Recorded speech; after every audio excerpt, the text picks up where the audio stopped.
At long last, the Pittsburgh Penguins are back in action, and they've got a back-to-back on the horizon. Hunter and I are going to get you ready for both of those games right after this.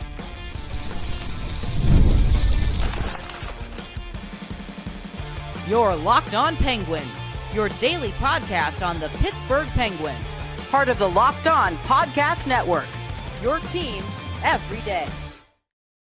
Welcome into another edition of the Locked On Penguins podcast. I am one of your hosts, Patrick Damp. You can follow me across all social media platforms at synonym for wet, joined as always by my partner in crime, the one and only Hunter Hodes. You can follow him on Twitter at Hunter Hodes. You can give our show's Twitter account a follow at LO_Penguins. You can also find us on Instagram at LockedOn_Penguins, as well as TikTok at LockedOnPenguins. Hunter, we are officially back. It's been quite some time since we have seen our Pittsburgh Penguins in action. They have not played since Sunday when they got a big win over the Nashville Predators in Sweden, and they will return to PPG Paints Arena tonight at 7 p.m. when they host the, I don't know if I would say red hot, but pretty hot Minnesota Wild. The last time these two teams met earlier in the season, the Penguins came away with a pretty decisive 4-1 victory on October 30th. And since then, the Wild have really picked up after a slow start. 7-2-1 in their last 10 on a 3-game winning streak. And they did not beat any sort of slouches in this 3-game winning streak. They beat the red-hot Anaheim Ducks, the Vegas Golden Knights, and the Carolina Hurricanes. So this is a team that has done a complete 180 from the last time they met the Pittsburgh Penguins. And honestly, Pat, ever since that loss to the Penguins, the Wild have won 7 of their last 9 games. So if you want to include that game, 7-2-1, but they've won 7 of 9 since that loss, which really got the Wild fans upset, including the last 3 in a row, one of which was against the Hurricanes, 4-3 in a shootout. So they helped the Penguins out a little bit standings-wise there on Wednesday. But yeah, it's kind of been a tale of 2 halves so far to start this season. First half, Pat, Wild have been awful. The Penguins got them at a pretty good time. Since then, John Hynes has been able to right the ship. Kirill Kaprizov has been great. Matt Boldy has been great. And now they've won 3 in a row in 7 of their last 9. And they're starting to make a little bit of a move in the standings. Right now, they're tied for that final playoff spot in the Western Conference with the Chicago Blackhawks. Blackhawks have the game in hand, but still very early when it comes to playoffs. But they've slowly started to climb the ranks in the Western Conference, and considering that they made the playoffs last year, I would not be surprised to see them back there this year. In fact, I had them as a playoff team going into the season. But for Minnesota, we all know it starts and ends with Kirill Kaprizov. He's one of the 10 best players on the planet, if you ask me, an absolute game breaker in the offensive zone, has, a really good shot. His playmaking and his vision are absolutely absurd, no matter if it's at 5-on-5 or on the power play. You always got to watch out for him. Matt Boldy, he's been great as well. 11 goals, 22 points in 21 games. Marcus Johansson, who's been in the league for a while, he has 7 goals and 17 points. The production drops off a little bit after those 3. You got Marco Rossi, Joel Eriksson Ek, Brock Faber, who is not having as good of a season, but he can still strike at any time. Matt Zuccarello is now back in the lineup. He's only been limited to 6 games this season, but in those games, he's at a point per game. So again, the fact that he is back is massive for the Wild. He's on the top line now with Kaprizov. I don't think people understand how underrated of a player Matt Zuccarello still is. He really unlocks them in ways that they just aren't able to get when he's out of the lineup. So the fact that he's back is really big. Philip Gustafsson is expected to start in net. It's funny. He's actually been the worst of the 2 goalies for Minnesota this year. Jesper Wallstedt, who has played 7 games, he has a .926 save percentage and a 2.20 goals against average. It doesn't look like he's playing tonight. It's going to be Gustafsson, who's at .897. So just under 900, fair, but we've seen him be a lot better in the NHL. So we'll see if that changes. But this is going to be a pretty good test for the Penguins coming out of this NHL Global Series. But again, Minnesota, you're not playing a juggernaut, but this is still a team that has some good firepower and can hurt you. So the Penguins are going to have to be really disciplined in this one. For sure. And when it comes to Gustafsson at this point, the one thing to keep in mind is that he kind of was a victim of the team's early sluggish start. You look at his last few starts, there's not a ton to write home about, but puts up a 920 against a really good Vegas team, gets the win there. Against San Jose, doesn't play too poorly, but San Jose was pretty opportunistic in that game. He gets the overtime decision, gives up 2 goals, 889. And then against Carolina, that was another one where you got Carolina to death, faced more than 30 shots and gave up 4 goals. But at the end of the day, be away from that, 941 against Nashville, that's Nashville. We know how miserable they have been this season. Vancouver, kind of up and down. He puts a 929 up against them, but I look at that and it feels like more of an overblown kind of thing because the team as a whole was not doing well to start the season. It included him. He's right there with the rest of the squad that is starting to pick it up. So having Wallstead be able to kind of step in and help out when needed has also aided with Minnesota's start. You also ought to talk about that this is a defense for Minnesota that you look at the points and they don't jump off at the page, but when you've got 2 defensemen who've been able to score 10 points and you've got a couple of guys with 4 or 5 points, they're getting contributions from just about everywhere. And while you said the production drops off at the forward level, which it does, this is kind of the mix that Minnesota needs as a team. Your top 2 or 3 guys really carry the load, but the rest of the guys chip in. So this is a well-balanced Minnesota team that the Penguins are going to have to be aware of when they take them on tonight. I agree with you on that. And you look at some of their underlings, they rate 18th in the league in expected goals at 5-on-5 per money puck at 49.1, actually identical with Toronto. So if you want to say tied for 17th, that's fair, but even for their actual goals, it's a bit lower than their expected goals, only 46.2% this year. So both are a little bit below water. If you go down to the actual goals, they rank 26 in the league at 5-on-5 among all teams. Only, again, 6 other teams are lower than them, including the Oilers, which is crazy that they rank 31st in the league in actual goals. But, the fact that they have Zuccarello back is going to be massive for the rest of the season, especially at 5-on-5. I expect these numbers to be better. Another area the Penguins will have to be disciplined for, Minnesota has one of the best power plays in the league. Top 5 right now, it actually is ranked number 5 overall, but Penguins penalty kill still ranks number 4 overall. So that's going to be a big test there. But another area where the Penguins potentially can take advantage of, they have the top power play themselves, but then you look at Minnesota, Pat, their PK, it is not good, to say the least. They rank towards the bottom of the league, 28 to be exact. Only Washington, Seattle, Ottawa, and Vancouver have worse penalty kills than Minnesota. So again, that's going to be a potential big area of advantage for the Penguins. Of course, if the officials want to call penalties, because at least over in Sweden, Penguins really didn't get too many power play opportunities. I'll say that. We'll see if that changes tonight, but that was, to me, going to be the big key for tonight's game is special teams. You brought up the disparity between the units. Really good power play for Minnesota, so the Penguins have to play a disciplined game tonight and stay out of the box because Minnesota will make you pay, even though the Penguins have had a really good PK the last couple of weeks. You still don't want to play with that kind of fire. And the same thing goes for Minnesota, with the Penguins having the best power play in the league at 34.1%. Even though they're not getting a ton of calls, they are making very good on every opportunity pretty much that they get. So if you're Minnesota, you really have to stay out of the box for the Penguins. But for us as Penguins fans, take as many penalties as you want, Minnesota, and really hope that we get to see the Penguins make them play. But that is going to do it for our opening segment. Penguins and Wild at PPG Paints Arena tonight. Finally, we get some hockey to watch and some hockey to talk about. And it doesn't just start tonight. They will be back in action again on Saturday against the Seattle Kraken. and we are going to get you set for that game right after this. But first, we've got to tell you about today's first sponsor, and that is Monarch. Let's be honest, most of us can't even name all of our financial accounts, let alone what they're worth.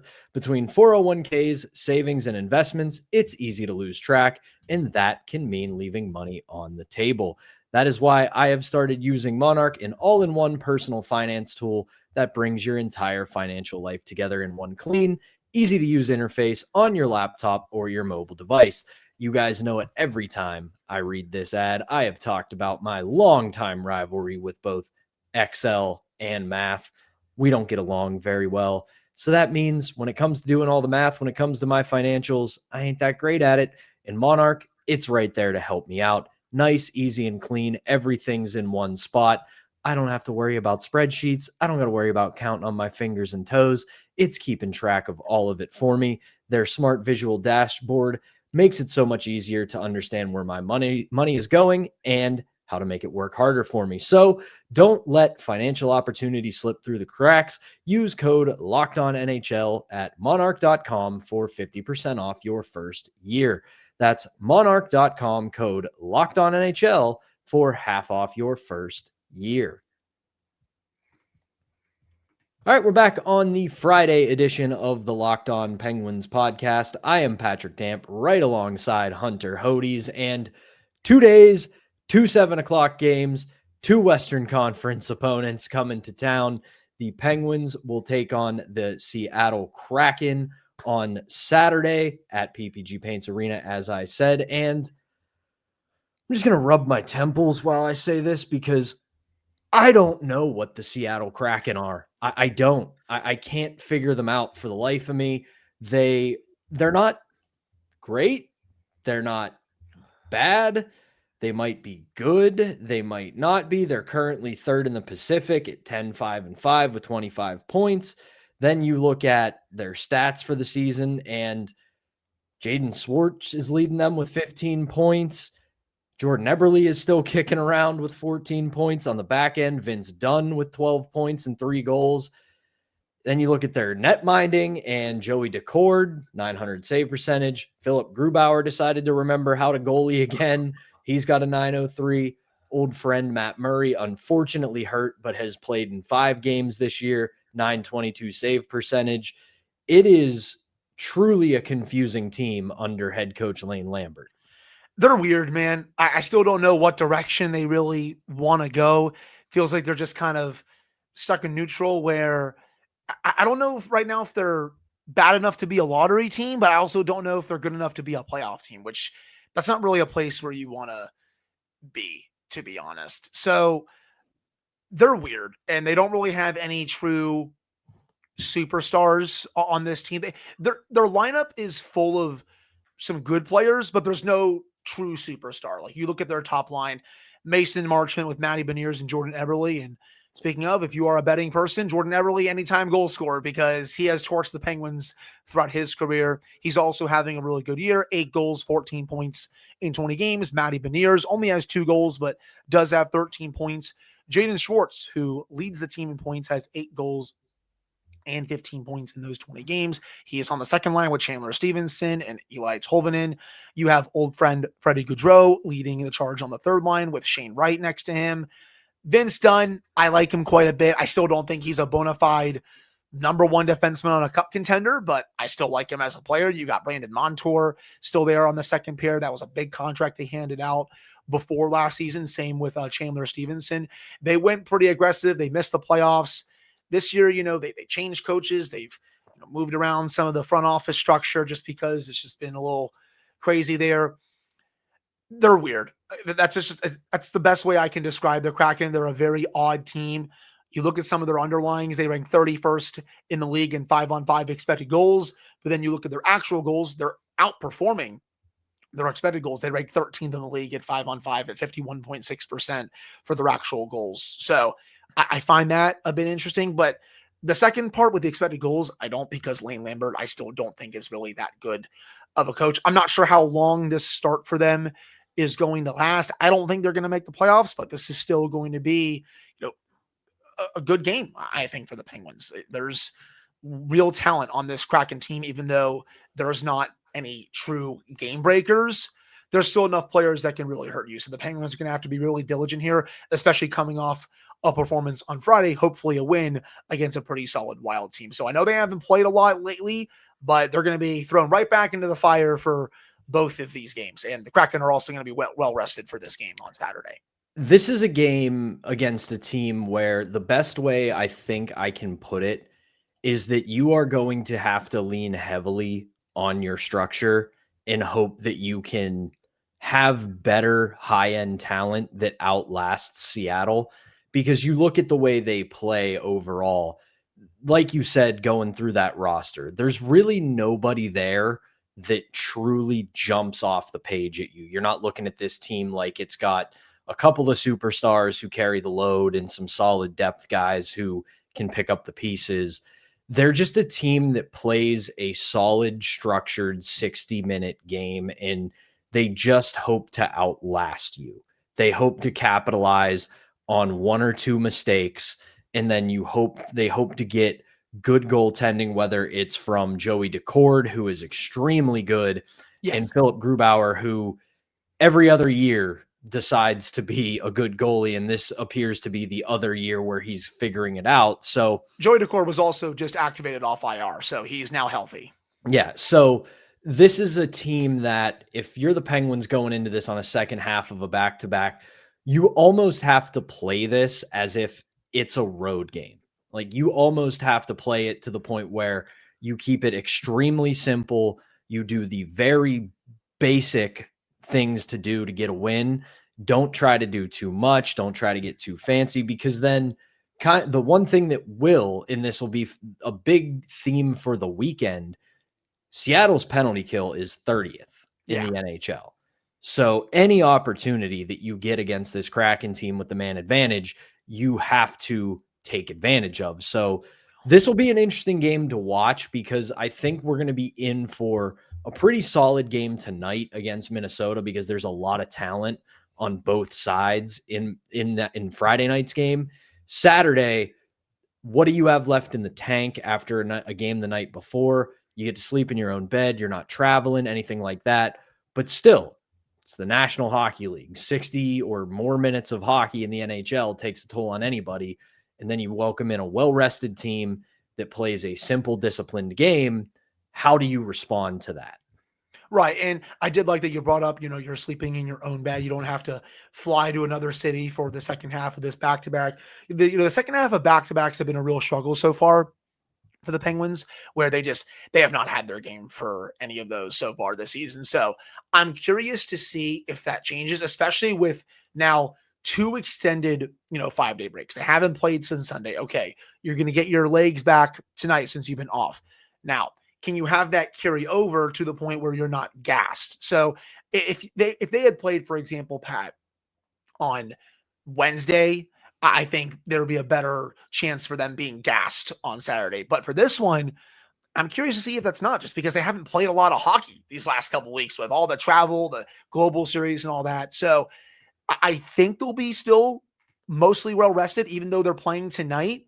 But we got to see, just because the second half of back-to-backs have been a real struggle for them to date so far. And it's another, there's going to be another bit of extended rest here at the end of this back-to-back. You play the Minnesota Wild on Friday, you play the Seattle Kraken on Saturday, and then you're off Sunday, Monday, Tuesday when you play Buffalo at home, no less, on Wednesday. So realistically, you look at this little mini stretch of the schedule, and you're getting a ton of time off to recover, to get healthy, to get some energy. You can empty the tank in these 2 games, because then you got 3 days off. I imagine if they play well, they're just going to get to enjoy NFL Sunday on Sunday. They're not going to have to go to practice. They're not going to have to do film.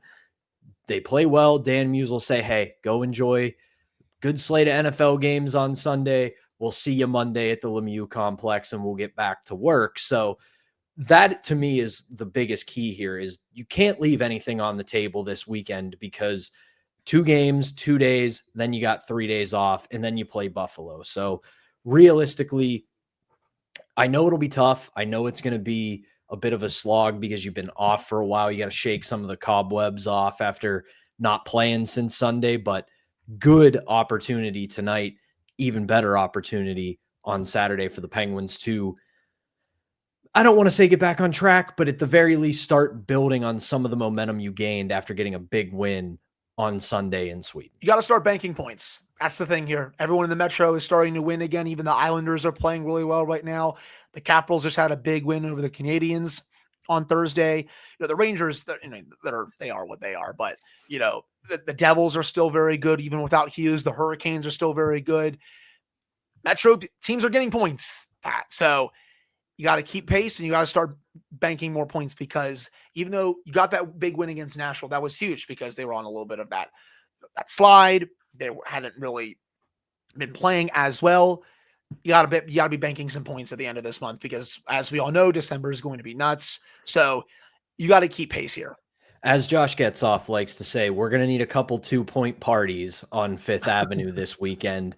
So once again, Penguins and Wild tonight, 7 o'clock. Same deal on Saturday night, PPG Paints Arena against the Seattle Kraken at 7 o'clock.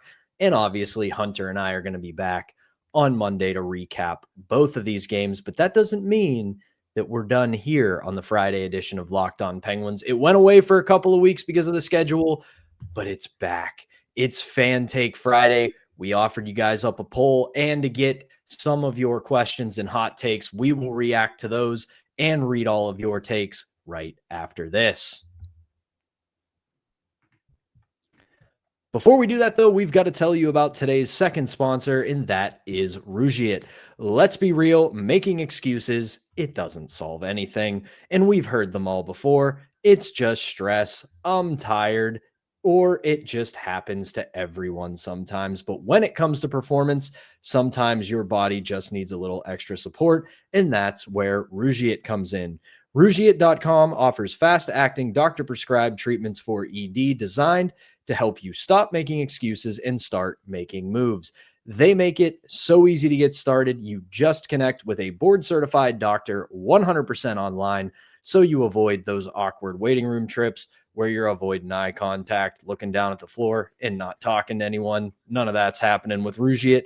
And if prescribed, your treatment ships directly to your door discreetly. The process is fast, simple, and private, and it's all handled by real doctors. It's all about confidence, connection, and getting back to the moments that matter. So visit rugiet.com/lockedonnhl to get 15% off your first order. That's rugiet.com/lockedonnhl. And don't forget to use our code LOCKEDONNHL so they know that we sent you. Rougiet, stop making excuses and start making moves. And we're not done. We've got one more sponsor to tell you about, and that is FanDuel. The NBA is back in action, and there is no better place to get in on the action than FanDuel, the official sports betting partner of the NBA. Even if you missed the start of the game or you're just looking to ride that hot hand, FanDuel has live bets on everything from who will score next to fourth quarter comebacks. Plus, you can even combine your live bets into a same-game parlay for a shot at a bigger payout. FanDuel, it keeps every game exciting, especially when your team is making that late push. Right now, FanDuel is offering new customers $300 in bonus bets when your first $5 bet wins. So head to FanDuel.com to sign up and play your game with FanDuel, the official sports betting partner of the NBA. Welcome back to the Friday edition of Locked On Penguins. I'm Patrick Damp, right alongside Hunter Hodes, and it is the return of Fan Take Friday. As I said, we took a couple of weeks off because of the crazy Penguins schedule and wanting to talk to a couple of guests. So unfortunately, we had to put a fun segment on the back burner, but no worries, it's back.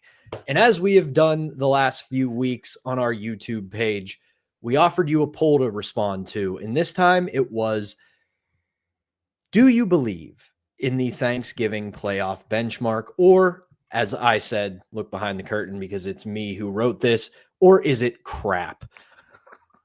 67% of you say Thanksgiving means playoffs. 33% say no, it's made up. Hunter, I'm more with the 67% that I do think if you've banked enough points to solidly get into a playoff spot by Thanksgiving, probably means if you play around 500 hockey the rest of the way, you're probably going to get in. I'll say this, though. Both conferences have quite a bit of a log jam near the playoffs right now. So I think this might be a year where if you're in at Thanksgiving, it doesn't mean you're getting in. Well, I mean, just look how cluttered the East is, especially. Like, it's just team after team, tied in points, 1 point off, 2 points off, 3 points off. It's still very close. It's why really not seeing anyone throw up the white flag yet. Like, Calgary's not good. They're probably going to throw up the white flag in the West. Same with Nashville. In the East, Pat, for God's sakes, Buffalo, even though they're not good, they're still feeling like, hey, we rattle off a few wins in a row here. We can be right back in this. So no one is really punting on the season. It's still very close. I think Thanksgiving is still the first benchmark for if you're in a playoff spot, there's a good chance you'll be in it.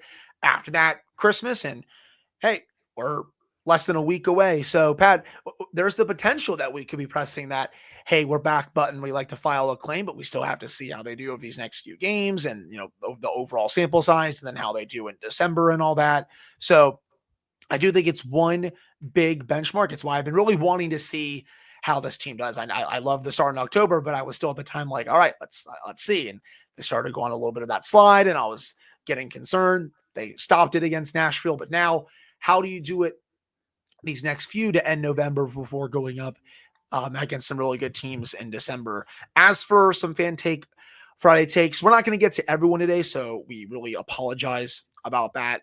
This one comes from Christian. When someone gets kicked out of the faceoff, why do they sometimes talk to each other? Shouldn't everyone already know what the plan is? Does it have to do with the center being a lefty or a righty?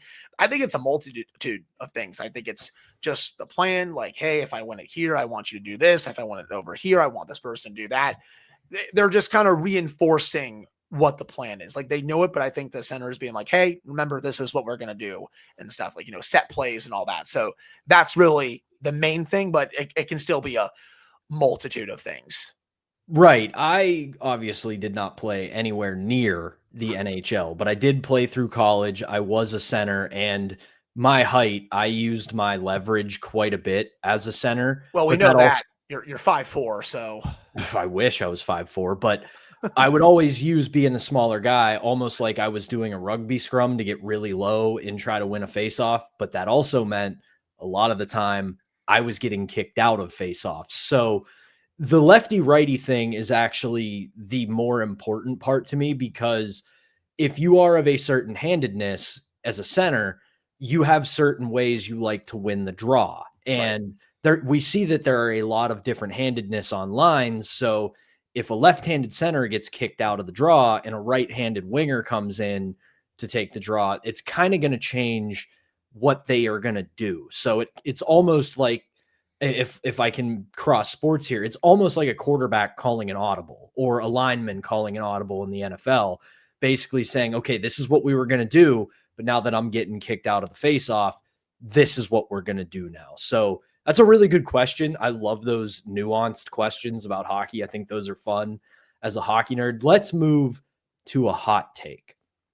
This is from Ryan Brust. He says, hot take, the Pens are going to trade Yoel Blomqvist in a package for Mintyukov.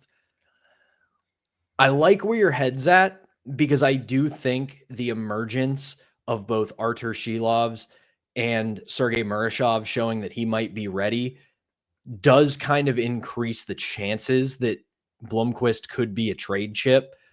But then you look at Anaheim, who do they got in net? Lucas Dostal, who is more than ready for this. And I don't think that Yoel Blomqvist is going to be a guaranteed NHL starter, but I do think he's going to need the opportunity to show what he can do.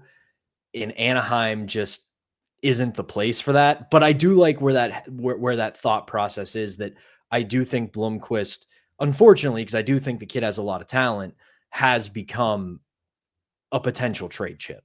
Yeah, him or Philip Larson are probably either one. I think is potentially going to get moved, especially with the log jam that the Penguins have right now. And he's not the first person to suggest Blomqvist for Mintyukov. There are a couple other comments that we got on our episode yesterday, potentially suggesting that. I think that would work well for the Penguins. For the Ducks, though, just with Lucas Dostal and all that, I'm just not sure that's the player that they would go for, at least in my opinion, in this deal. This one comes from Morbius. Speaking of Murashov, Pat, my question for you guys, is there any scenario where Sergei Murashov stays in the NHL once Tristan Jarry is ready to go? I know the Penguins won't rush him, but I would love to see what he does with extended time in the pros. Maybe, but I think they're going to try to send him back, get him the full time in the A, and then once this season is over, you may see him as at least a backup next year, if not a starter. But at the very least right now, you are getting the appetizer or a preview, whatever you want to call it, that, hey, this kid is coming and it's not far off that he is going to be in the NHL, because he has shown that, at least for a couple of games, that he can face NHL shooters and be really good against them. But I think right now, the way that Shilovs is going, and by the way, he is starting tonight, which means Murashov is probably going on Saturday. With the way Shilovs is going, with the way Jarry was going before he got hurt, I'm not sure Dan Muse and them want to mess that up. That might disappoint some people, but that's just the reality of the situation. So at the end, maybe, but I'm leaning towards them sending Murashov back, and I do think that would be the right call. I look at it this way. They are kind of giving Sergei Murashov a harder test than most, because we know that Shilovs is starting tonight against Minnesota, which means Murashov is likely to start Saturday against the Seattle Kraken. And the same thing happened in Sweden. He played the second game, and he has played the second half of a back-to-back before. And while I know I said when he played against LA, it was almost a kind of a tool to motivate the team at the end of a tough stretch to basically say, hey, let's try to get a little bit of extra juice to get this kid his first NHL win at the end of a tough schedule stretch. But at the same time, they're putting him in the pressure cooker a little bit, because you lose a really bad effort game against Nashville, and then you turn to the rookie goalie when you need a response.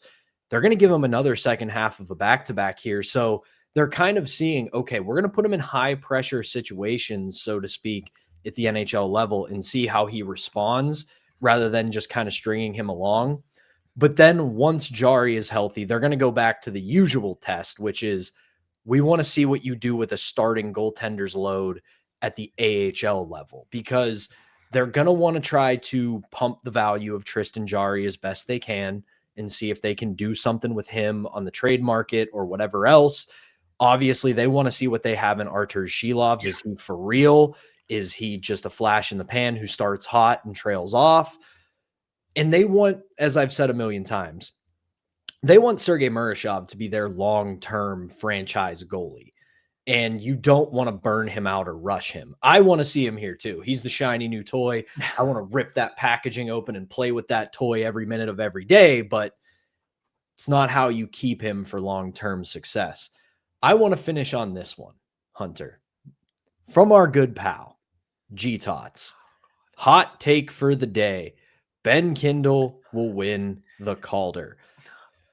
Unfortunately, no. Matthew Schaefer is going to have a whole hell of a lot to say about that. 15 points in 20 games at 18 as a top pairing defenseman in the National Hockey League. Matthew Schaefer is going to be the odds-on favorite to win it. And then you also have to talk about Ivan Demidov, who's got 14 points in 19 games. Nikishin with the Hurricanes has played really well. Nikishin, I'm not good with Russian names. Lashunov with Chicago is showing a resurgence. I do think if his trajectory continues this way, wouldn't be shocked to see him show up on a couple ballots, but he ain't winning it. No, he's not winning it. I think maybe he could get a third place vote or two. I always love when the ballots come out, because you can see at the end of the year, like, who watches all the games versus who doesn't. Like, I always love when everyone that votes gets to release the ballot, because sometimes I get to laugh at those people. I do have a counter hot take, though, to this. And it's not who's going to win. It's who might show up on ballots, because he is still eligible for the Calder Trophy. Artur Shilov's. If he continues to play well, he is still eligible for the Calder Trophy. If he continues having this good of a season, wouldn't be shocked to see him showing up on a couple ballots. Maybe. Again, it's really a two-horse race, Demidov and Schaefer. I mean, Schaefer's getting drug tested for the Canadian Olympic team right now because they are potentially considering even having him there, which I don't think he's going to be on that team yet. I think it's they're going to wait for that. But the fact that he's already drug tested for that just goes to show how great of a start he's had. The Islanders are also just a lot more fun to watch, which is crazy. But, you got Demidov there too. Those are the two guys you got to beat out. Kindle, we obviously love what he's doing. He rocks. He's fantastic. He's not winning it. We appreciate the hot take, of course. He's maybe he'll be on a ballot or two, third place vote or two. Other than that, probably not. But hey, that's still awesome that he's having a great year. It's just not at the level that a couple of these other guys are at. We didn't think he was even going to play this year, let alone be potentially in the conversation to show up on Calder Trophy ballots. So we are playing with nothing but found money right now. So let's just keep enjoying that. But that is going to do it for our Friday edition of the Locked On Penguins podcast. Hope that you have got yourself all your snacks, all your drinks and everything, because it's a big sports weekend here in Pittsburgh. 2 Penguins games, Steelers on Sunday. Enjoy all of it. And Hunter and I will be back on Monday to talk about the Penguins. You can go check out Chris Carter on Locked On Steelers if you want to talk about the boys at Acrisure Stadium. But for now, for Hunter Hodes, I am Patrick Damp. Thank you as always for tuning in, and we will be back on Monday.